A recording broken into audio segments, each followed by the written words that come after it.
warahmatullahi wabarakatuh.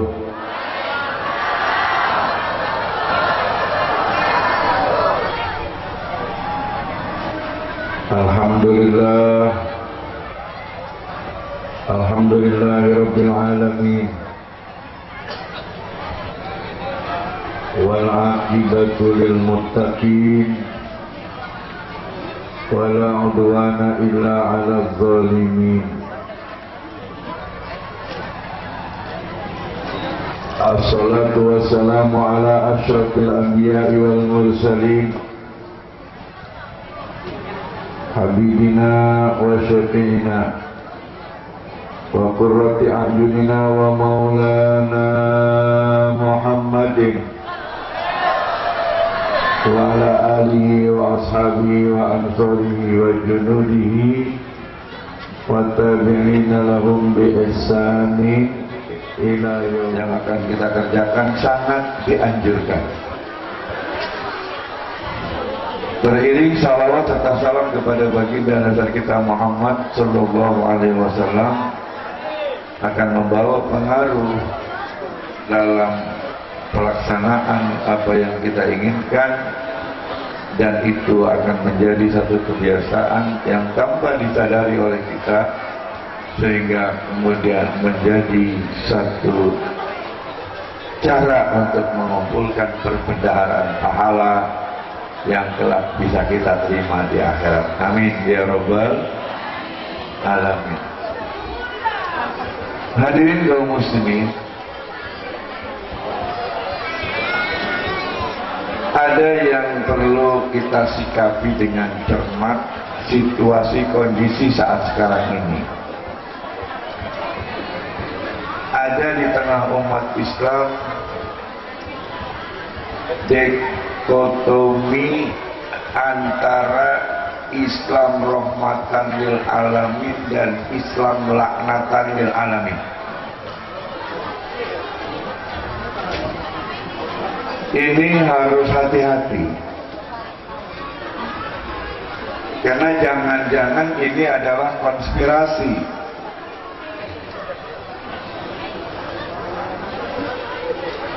Sebab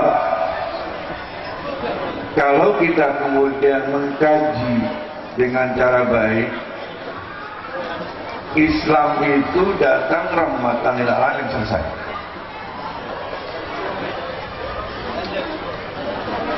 Ketika kemudian ada yang menyebutkan ada kelompok Islam laknatan lil alamin yang isinya adalah radikalisme, yang isinya adalah anarkisme dan lain-lain sebagainya, itu bukan dari ajaran Islam.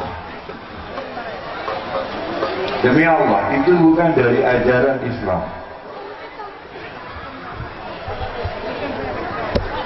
Ini adalah perlakuan oknum yang punya ambisi besar, ingin menguasai wilayah kekuasaan yang dia kehendaki dengan mendompleng nama agama.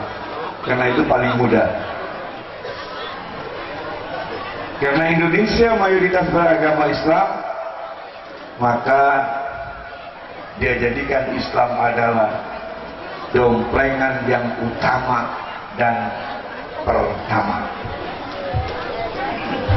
Sehingga bukan hanya kaum muslimin tingkat ece-ece yang terpengaruh, ada di antara tingkatan kaum elit, alit, bahkan tentara, polisi, ada yang terpapar dengan kondisi seperti ini.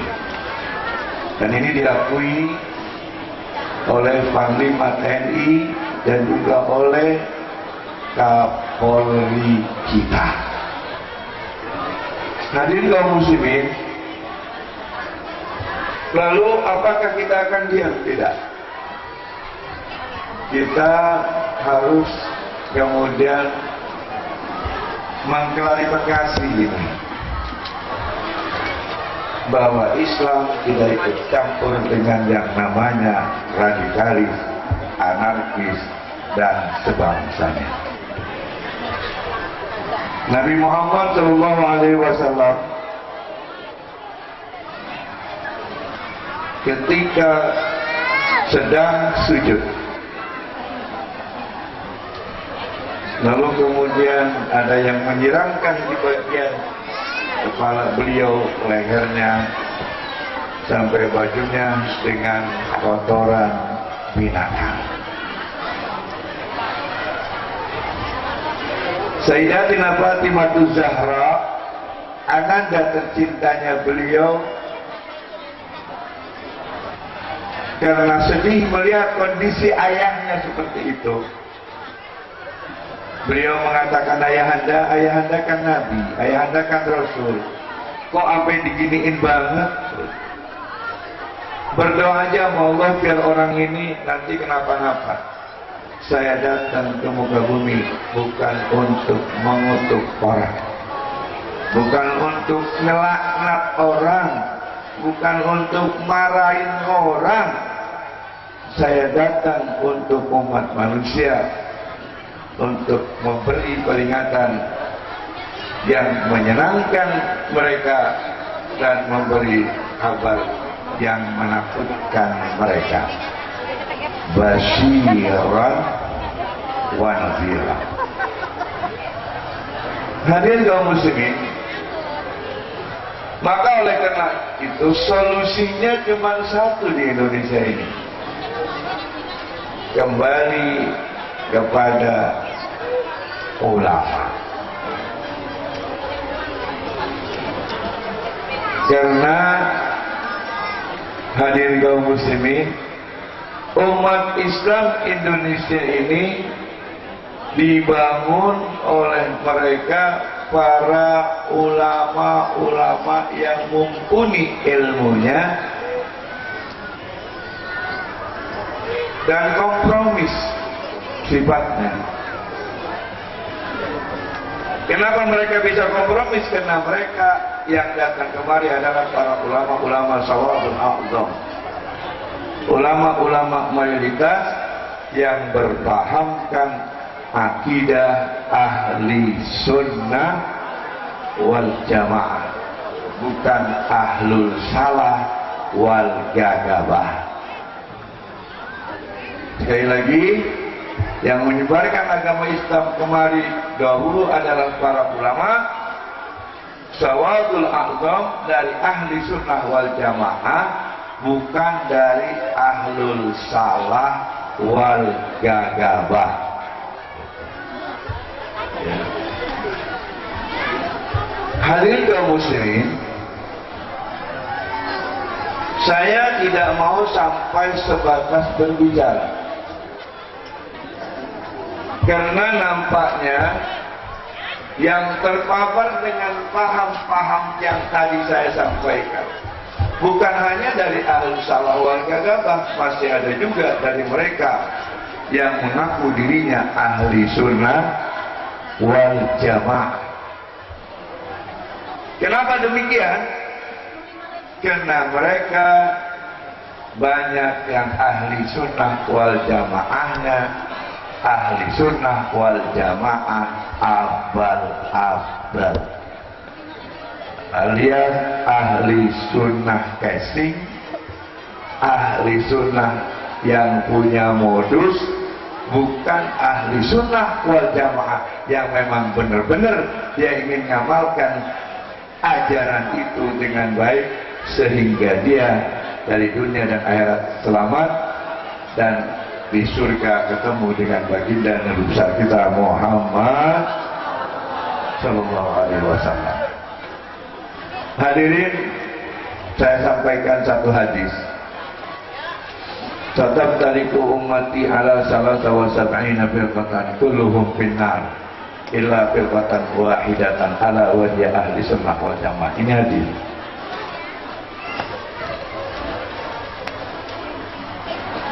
Kalau ada yang menyebutkan hadis ini dhaif, silahkan datang ke tempat saya akan bukakan kitabnya. Demi Allah, karena saya udah sifatnya dalam kondisi yang seperti ini, udahlah, ayo kita mujadalah, yang baik. Kata Nabi akan berpecah umatku menjadi 73 golongan. Semuanya akan masuk surga illa firqatan wahidatan, kecuali satu firqah, ala wahya ahli sunnah wal jamaah. Ketahuilah bahwa yang satu firqah itu adalah ahli sunnah wal jamaah. Nah, berbicara ahli sunnah wal jamaah dalam konteks ini bukan berbicara ibadah, bukan berbicara ubudiyah. Kunut, oh itu ahli sunnah wal jamaah. Enggak kunut, bukan ahli sunnah wal jamaah. Zikiran ahli sunnah wal jamaah. Enggak zikiran ahli sunnah wal, bukan ahli sunnah wal jamaah. Ziarah kubur ahli sunnah wal jamaah. Enggak ziarah kubur, itu bukan ahli sunnah wal jamaah. Kalau kita sebatas ini mengerti tentang ahli sunnah wal jamaah, ketahuilah kita bisa dibodoh-bodohin orang. Pendiri Thariqah ahli sunnah wal jamaah yaitu Abu Hasan al-Asy'ari, beliau telah menjadi murid dan anak kesayangan kelompok akidah Mu'tazilah 40 tahun. Kenapa dia bisa keluar? Kenapa dia bisa move on? Karena beliau Abu Hasan al-Asy'ari melihat bahwa dari ajaran Mu'tazilah ini ada yang tidak berkesesuaian dengan ajaran yang pernah didakwahkan oleh Nabi kita Muhammad SAW ketika beliau masih hidup. Maka kemudian beliau berupaya secara maksimal untuk kemudian membuat satu kelompok pembaharu tajdid dalam pemikiran. Maka dia buka namanya adalah ahli sunnah wal jamaah. Lalu orang menyebutkan, oh Islam itu nggak ada ahli sunnah wal jamaah, nggak ada Mu'tazilah, nggak ada ini, nggak ada itu, Islam saja. Adanya Islam ahli sunnah wal jamaah karena udah adanya Islam yang lain sebelum ada Islam ahli sunnah wal jamaah.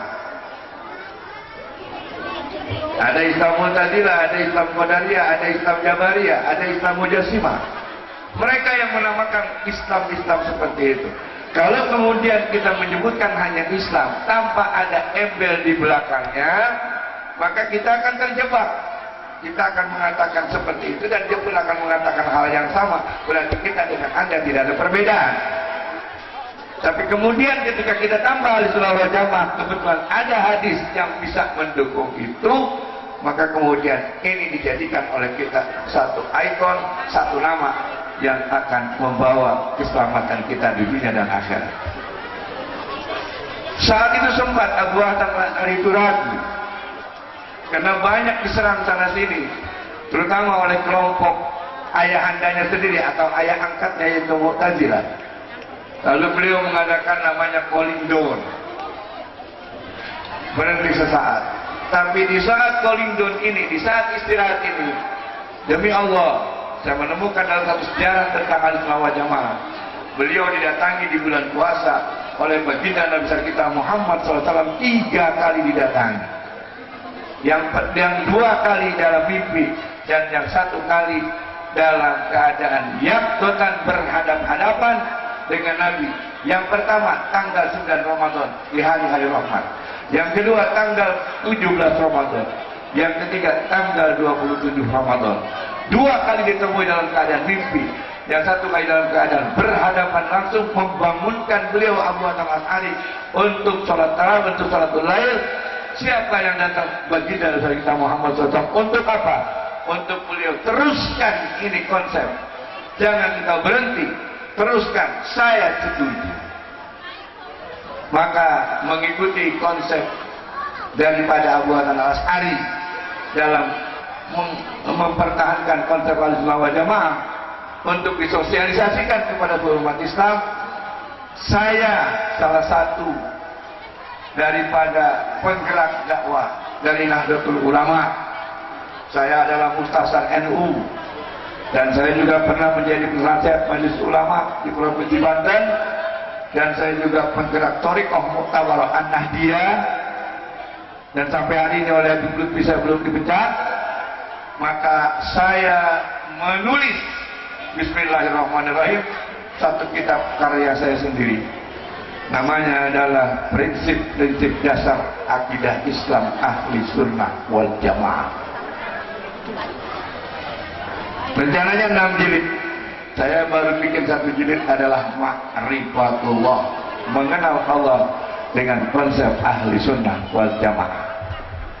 Hari ini saya akan sosialisasikan, dan kalau ada yang siap membeli kitab ini, maka saya ijazahkan hari ini dengan tanda tangan saya, dan saya takkid Anda yang hadir pada hari ini menjadi santri jauh saya. Sama-sama kita dari ahli sunnah wal jamaah.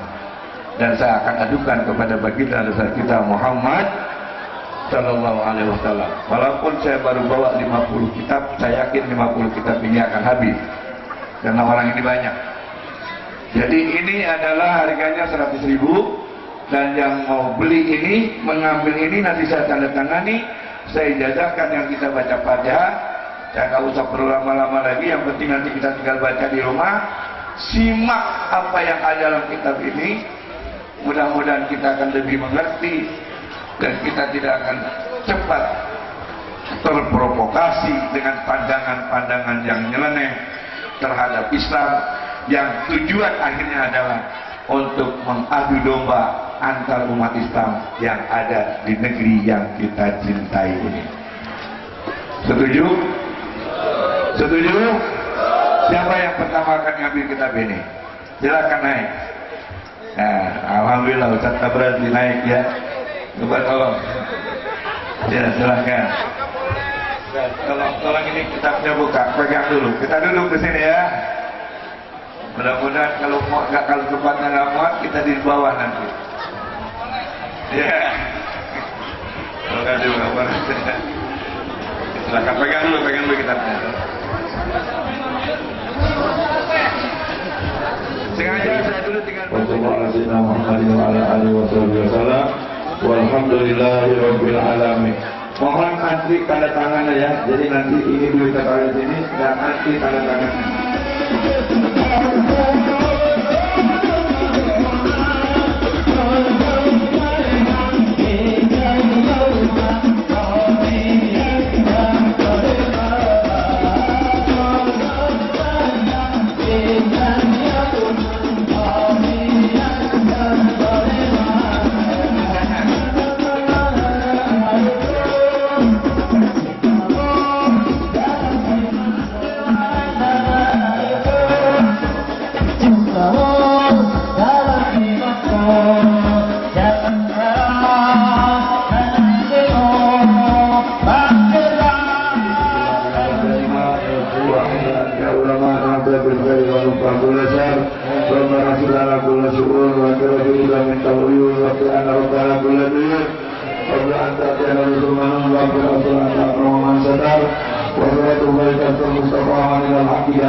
Allahumma bina bihuda waj'alna mimman yusabihu biridha wa la tuwallina waliyan siwa wa la taj'alna mimman khalafa amraka wa asar wa hasbunallahu wa ni'mal wakil wa la hawla wa la quwwata illa billahi al-'aliyyil 'azim wa sallallahu ala sayyidina Muhammadin wa ala alihi wa sallam walhamdulillahi rabbil alamin. Tangan-tangan antri.